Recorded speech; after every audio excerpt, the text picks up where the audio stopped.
Breaking through. It's the perfect time to be transformed. I'm Mike Morrison with 2 minutes of insight and inspiration. Welcome to 2 Minute Transformation. What extreme will you go to get to Christ? Really? In our never-ending courtship with convenience, how far would you go to be in the presence of our Lord in order to be transformed? There are a lot of trappings in our world today. Being a Christian isn't as popular as it was even a decade ago. We're truly living in the times when many cannot endure sound doctrine. Trust me, not everyone sitting on a pew is as interested in the kingdom as they would have you to believe. I keep saying I'm going to write a book filled with all the excuses I've been given by people for why they miss church.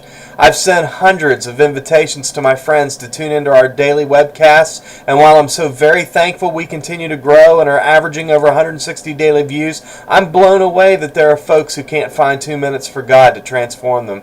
I know many of you repost our webcasts and links and have invited friends, and I want to encourage you to continue.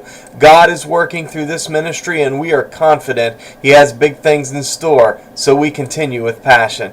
I've discovered that God works best when we seek Him with a hungry heart.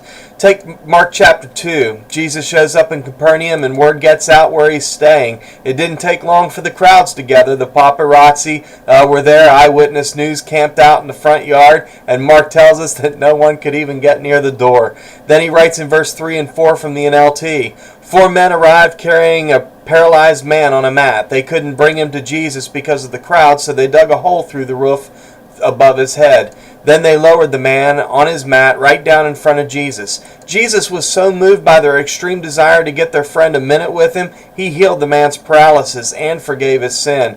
Mark says in verse 5 that He saw their faith. Can He see your faith? Is your passion showing through? Don't let anything keep you from your daily time with Jesus. Be transformed.